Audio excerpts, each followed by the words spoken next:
Hey guys, it's me, Sky. This is actually my first video, so you guys would not know me, but as my first video, I'm just going to do a simple how to get godlies. As you can see, I actually have four godlies of my own. Well, I guess one's an Asian ice wing, but I guess so. But yeah, this is actually how I got some of my godlies, and I will be showing you some tips. For the first tip, it would just be a simple do not beg.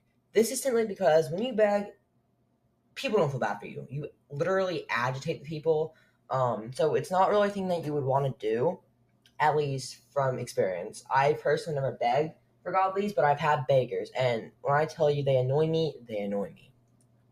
The reason why I'm telling you this is because either way, the odds of you actually getting a godly from begging is just so low. It's honestly probably just impossible. If you get lucky enough to get a godly from begging, wow. Good for you. That is actually really crazy if you do. But I don't think you have a very high chance at all to get a godly. All my godlies that I have, I did not beg for. Beg for. Sorry about that.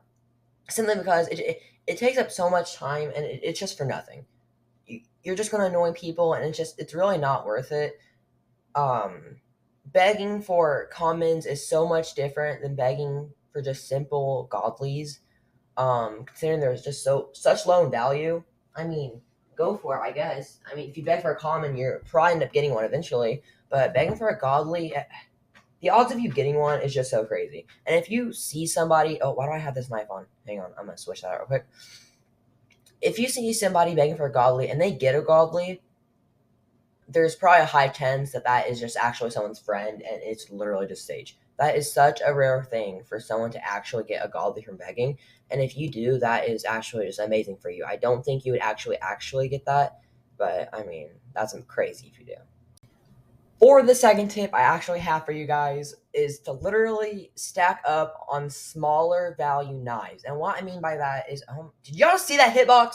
Okay, anyways, deserved. Anyways, guys, when you have lower tier weapons, like let's say five clownfish knives, you can easily trade that for a oh my gosh, higher valued knife.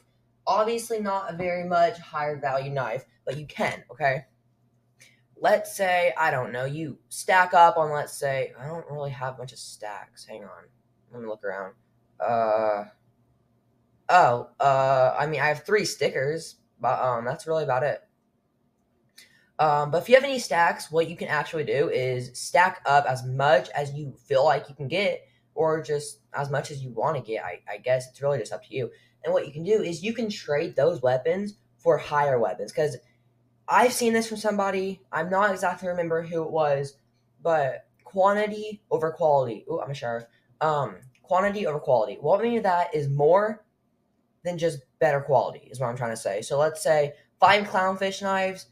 Um, can be better than just one ice wing. Because you can trade those clownfish knives for, once again, like better guns, or knives, just godlies in general.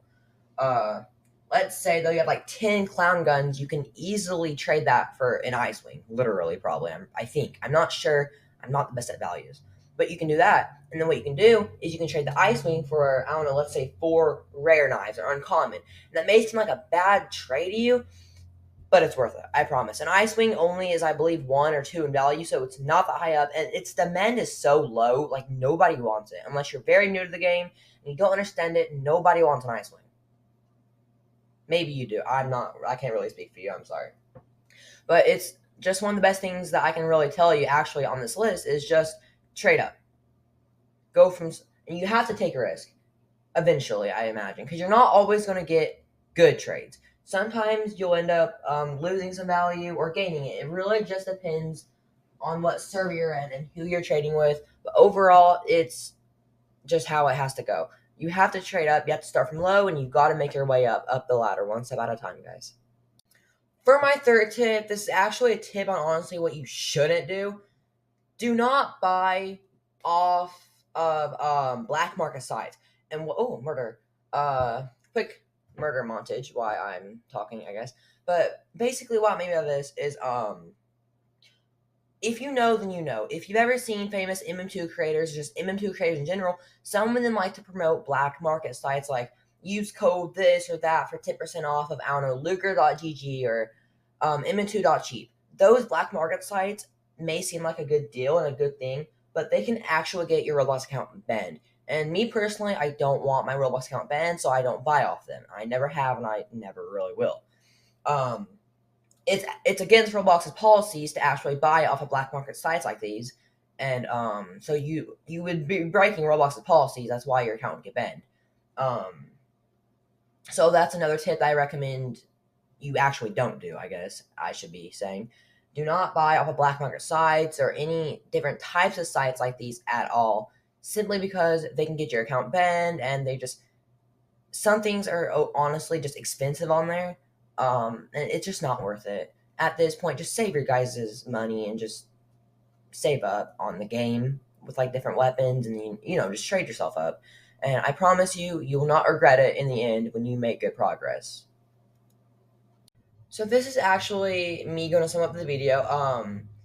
There was not very many tips or tricks, and I am severely sorry about that. One other little bonus thing I can actually put in here, though, is to compete in competitions and get first place on some things, and you can actually win different prizes such as Godlies or enter giveaways, and you can do that type of stuff.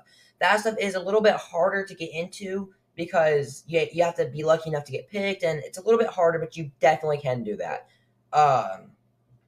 But this is going to be me summing up the video.